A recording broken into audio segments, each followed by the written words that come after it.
মদন, আমি তাহলে বাইরে যাবো, তুই তাহলে তো হন্ডাতে হেরাহিস, আর কোন কাস্টমার আসলে যেটা কম দামে জিনিস ওটা বেশি দামে বেচিস। মহাজন, কাজটা করা কি ঠিক হইব?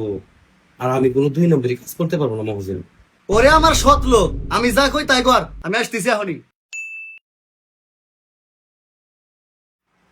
ভাই কি এদিকে আসেন তো।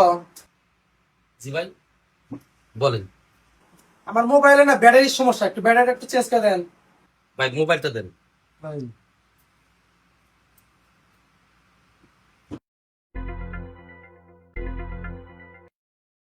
মহাজন তো কইছিল খারাপ জিনিস দিয়া ভালো জিনিসের টাকাটা নিস। কাজটা করা কি ঠিক হইব? না, আমি কাউকে ঠকাইতে পারবো না, এতে মহাজন যাবো না, তাই কই গা। ভাই, এটা হল অরিজিনাল, আর এটা হচ্ছে একটু ডুপ্লিকেট।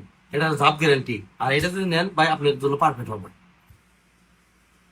ভাই সবই তো বুঝলাম, তাহলে এটার দাম কত আর এটার দাম কত? ভাই এটা যদি নেন এটা 4,000 টাকা, আর এই যেটা দেখছেন এটা 1,500 টাকা। ভাই তাহলে আমাকে এই ভালো ডোল লাগাই দেন।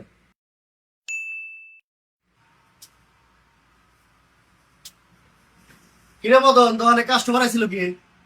ও মহাজন সবাই ছিল। তা কি কি বেচা কেনা করছা? মহাজন আইফোনের ব্যাটারি নিয়ে গেছে। তা কোন ডো বেচছাস?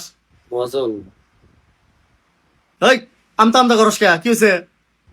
মহাজন সব আপনার তো কইছিলেন যে ডুপ্লিকেট জিনিস দিয়ে ভালো দাম দিবেন দিলেন, কিন্তু আমার মনে সাই দিল না, না এটা তাকে অরিজিনাল দিস। তোক কইলাম যে কম দামি জিনিস দিয়ে বেশি দাম নিবি, বেশি সৎগিরি দেখে বেড়াস না। মহাজন সাহেব, আমি অসৎ কাজ করতে পারবো না। ওই লোক করলে আপনার দোকান দিয়ে আমাকে বাই করে দেন।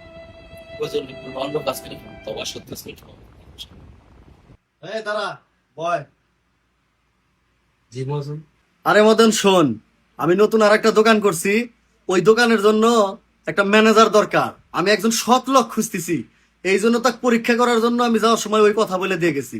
আর যে কাস্টমার আইছিল ওই কাস্টমার আমারই বন্ধু, তাকে পরীক্ষা করার জন্য আমি পাঠাইছিলাম। মদন শোন, ব্যবসার ভিতরে শব্দ আছে। প্রথমে হলো ব্যবস্থা, তারপরে ব্যবহার, আর একটা হলো বিশ্বাস। তুই যদি এই তিনটা জিনিস মিলে ব্যবসা করতে পারোস, তাহলে আমি যে আজকে তো বড় দোকানের মালিক হয়েছি বা নাম করা হয়েছি, একদিন তুই হইতে পারবি। সৎ থাকাই ভালো। আমার জন্য দোয়া করুন মহাজন সাহেব।